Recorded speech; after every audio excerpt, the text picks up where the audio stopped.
ಬರಿ ತಾನೇ ಅಡಿಯಾಗುತ್ತಾನೆ. ಮನುಷ್ಯ ಮಾಡುತ್ತಿರುವ ಸಾಧುವಲ್ಲದ ಕಾರ್ಯಗಳನ್ನು ಪ್ರಾಣಿಗಳ ಮೂಲಕ ಹೇಳಿಸಿ ಆ ಮೂಲಕ ಆತನನ್ನು ಯೋಚನೆಗೆ ಹಚ್ಚುವುದು ಇಲ್ಲಿನ ಆಶಯವಾಗಿದೆ. ಒಂದಾನೊಂದು ಕಾಡು, ಅಲ್ಲಿ ಬಗೆ ಬಗೆಯ ಪ್ರಾಣಿಗಳು ವಾಸವಾಗಿದ್ದವು. ಆನೆಯು ಆ ಕಾಡಿನ ಅಧಿಪತಿಯಾಗಿತ್ತು. ಅದು ಆಗಾಗ ಸಭೆ ಕರೆದು ಅವುಗಳ ಕ್ಷೇಮ ಸಮಾಚಾರವನ್ನು ವಿಚಾರಿಸುತ್ತಿತ್ತು.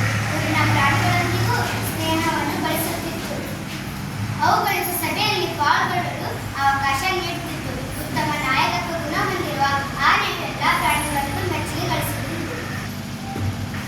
ಹೀಗೆ ಒಂದು ದಿನ ಸಭೆ ನಡೆದಿತು. ಪ್ರಾಣಿಗಳು ಮನುಷ್ಯರ ಮೇಲೆ ಬಹಳ ದೂರು ಹೇಳುತ್ತಿದ್ದವು. ಮಾನವನಿಂದ ಆಗುತ್ತಿರುವ ತೊಂದರೆ ಹಾಗೂ ಪರಿಹಾರ ಕುರಿತು ಚರ್ಚಿಸಿದವು. ಮನುಷ್ಯನಿಗೆ ತಿಳಿ ಹೇಳಲು ಫಲಕದಲ್ಲಿ ವಿವರ ತರಲು ಆನೆಯು ಸೂಚನೆ ನೀಡಿತು. ಪ್ರಾಣಿಗಳು ಅದರಂತೆ ಈ ದಿನದ ಸಭೆಗೆ ಸಿದ್ಧವಾಗಿ ಬಂದಿದ್ದವು. ನಾಯಕನ ಸೂಚನೆಯಂತೆ ಪ್ರಾಣಿಗಳು ತಮ್ಮ ಫಲಕಗಳನ್ನು ಹಿಡಿದುಕೊಂಡು ಸಾಲಾಗಿ ನಿಂತಿದ್ದವು. ಆನೆಯು ಅವುಗಳನ್ನು ಒಂದೊಂದಾಗಿ ಓದುತ್ತಾ ಮುನ್ನಡೆಯಿತು.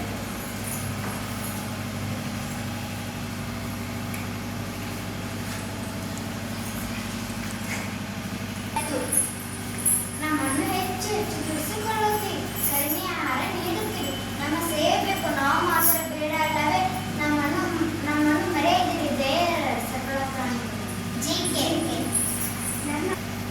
ನಮ್ಮ ಬದುಕಿನ ಆಧಾರತನ ಕಾಡು, ಅದನ್ನು ನಾಶ ಮಾಡುತ್ತಿದ್ದೀರಿ. ನಮಗೆ ತಿನ್ನಲು ನೀರಿಲ್ಲ, ಮರದ ನೆರಳಿಲ್ಲ.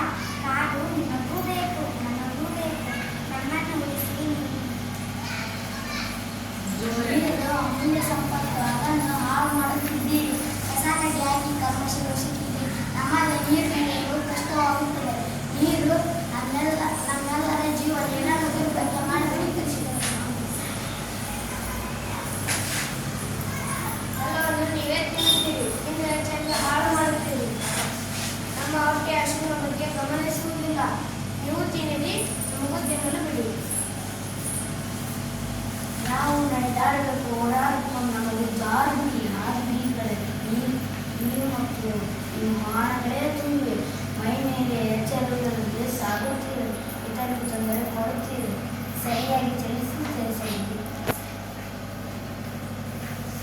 ನಮಗೂ ಶಾಂತಿ ನೆಮ್ಮದಿಗೆ ಹೂವಿನ ನುಡಿಗಳಿಂದ ಪಟಾಕಿ ಸರಿಸುತ್ತೀರಿ.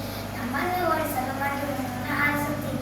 ನಮ್ಮ ಹೃದಯಕ್ಕೆ ಸಿಡಿದು ಹೋದಂತಾಗುತ್ತದೆ ಮತ್ತು ಗುಂಡವನ್ನು ಹಾರಿಸಬೇಕು. ಶಾಂತಿಯನ್ನು ಕೇಳಿ ನಿಮ್ಮನ್ನು ಮೆಚ್ಚಿಸಲು ನಮಗೂ ಮನಸ್ಸಿದೆ. ನಾವು ನಿಮ್ಮನ್ನು ಮೆಚ್ಚಿಸಲು ನಮಗೂ ಮನಸ್ಸಿದೆ. ನೀವು ಟಿವಿ ನೋಡ್ತಿದ್ದೀರವೇ, ಮೊಬೈಲ್ ಮುಗಿಸಿದ್ರೆ ಆದರೆ ನಮ್ಮ ಪಕ್ಕದಲ್ಲಿ ಇರುವ ನಮ್ಮನ್ನು ಕಣ್ಣೆತ್ತಿ ನೋಡುವುದಿಲ್ಲ. ಇದು ಉಪೇಕ್ಷೆ. ನಾವು ನೋಡಿದ್ದೆ, ನಮ್ಮನ್ನು ಮುಗಿಸಿ.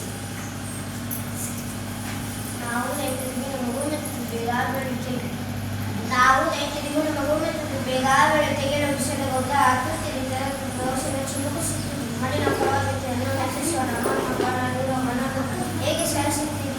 ಸುರಕ್ಷಿತವಾಗಿ ರಕ್ಷಿಸಬೇಕು. ಶಾಬಾಷ್, ಚೆನ್ನಾಗಿ ಬರೆದಿದ್ದೀರಿ. ಸ್ವಲ್ಪ ಖಾರವಾಯಿತಲ್ಲವೇ? ಎಲ್ಲ ಮನುಷ್ಯರು ಕೆಟ್ಟವರಲ್ಲ, ಎಲ್ಲರೂ ಸಿದ್ಧಾಗಿರು. ಈ ರೀತಿಯ ಆಕ್ರೋಶ ಸಲ್ಲದು. ಇರಲಿ, ಇವುಗಳನ್ನು ಇನ್ನೊಮ್ಮೆ ಪರಿಶೀಲಿಸಿ ಚರ್ಚಿಸೋಣ.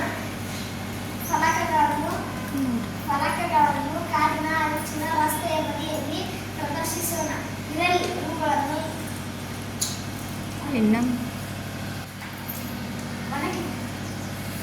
ಇನ್ನೊಮ್ಮೆ ಪರಿಶೀಲಿಸಿ ಚರ್ಚಿಸೋಣ. ಫಲಕಗಳನ್ನು ಕಾಡಿನ ಅಂಚಿನ ರಸ್ತೆಯ ಬದಿಯಲ್ಲಿ ಪ್ರದರ್ಶಿಸೋಣ.